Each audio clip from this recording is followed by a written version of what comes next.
Hello everyone, जय हिंद। आप सभी को 79th इंडिपेंडेंस डे की हार्दिक शुभकामनाएं। मैं ये बात कहते हुए बहुत गौरवान्वित महसूस कर रहा हूँ कि मैं इस धरा पर द भारत ग्रेट में पैदा हुआ हूँ। मैं भारत को द ग्रेट इसलिए भी कह रहा हूँ क्योंकि वो एक तो वो महान देश प्राचीन सदियों से ही है, प्राचीन सभ्यता है, प्राचीन संस्कृति है, और साथ ही साथ वर्तमान में ऐसी बहुत सारी असंख्य चुनौतियाँ और ऐसे सुअवसर हैं जो हमें हमेशा आगे बढ़ने के लिए प्रेरित करते रहते हैं। मैं अपनी भावनाओं को कुछ पंक्तियों में आपके सामने प्रस्तुत करना चाहूँगा।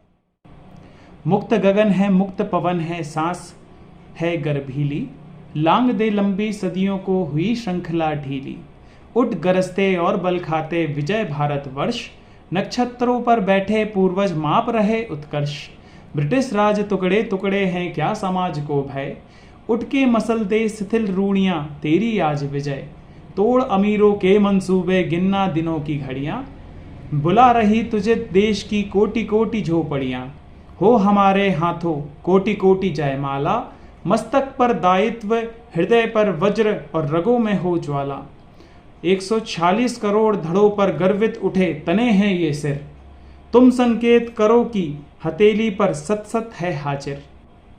दोस्तों, आज़ादी के 79 वर्ष बाद भी आज हम बहुत सारी ऐसे चीज़ों में फंसे हुए हैं, जैसे धर्म, जाति, भाषा, क्षेत्र, रंग, लड़का लड़की, अमीर गरीब और ऐसी असंख्य असमानताओं के चक्रव्यूह में फंसे हैं।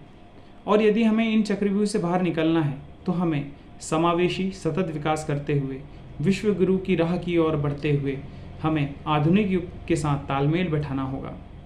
हमें नैतिक मूल्यों के साथ मनुष्य से मानव की ओर, मानव से मानवता की ओर बढ़ना होगा।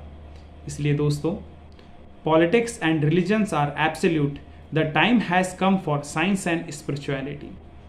हम हमेशा कंप्लेन करेंगे, लेकिन हमें कंप्लेन के अलावा हमें ये भी देखना होगा कि क्या हम इसके सोल्यूशन की ओर बढ़ रहे हैं।